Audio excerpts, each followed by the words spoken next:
Some people think that a mouse is a mouse is a mouse is a mouse. However, I don't agree, and I want to introduce you to the Logitech MX Master. At time of recording, this is their newest high-end mouse, and what we're going to do is have a quick look at it and see how it feels and how it compares to its old model, the Performance MX.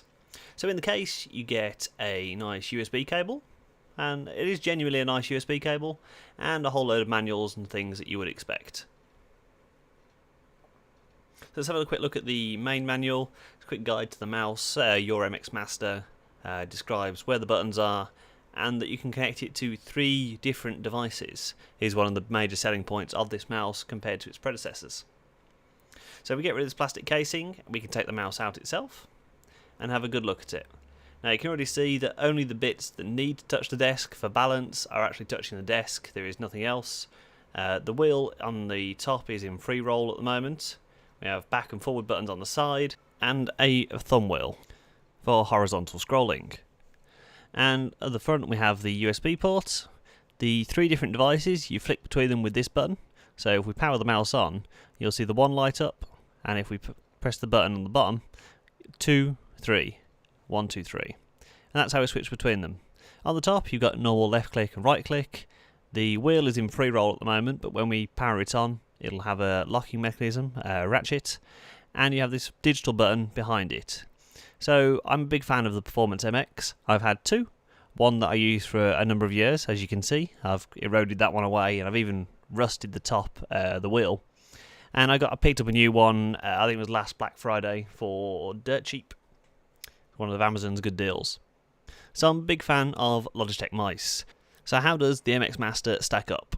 Well, very well. Is the answer. Very, very well. The mouse itself feels much better to hold, so the Performance MX kind of skews off to the right hand side, whereas the MX Master keeps going straight forward like your hand does.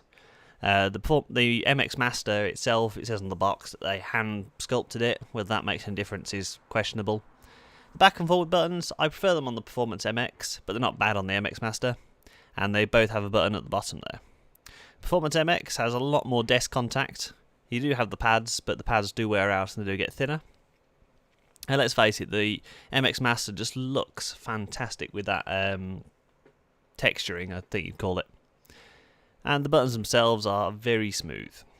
As for the mouse, everything is customizable. You can customize everything in the Logitech settings application, which was designed specifically for this mouse.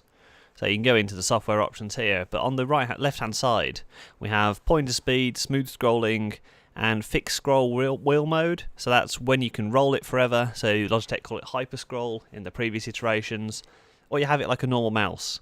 And the big advantage of this one is if you flick it forward with enough force, it goes into hyper scroll, whereas if you don't flick it forward with enough force, it stays ratcheted, which is very good. So the mouse is expensive, but I believe it is actually worth it. So if you're in the market for a high-end mouse, I would absolutely recommend the Logitech MX Master. Thanks for watching everyone, and don't forget to follow me on your favourite social media platform.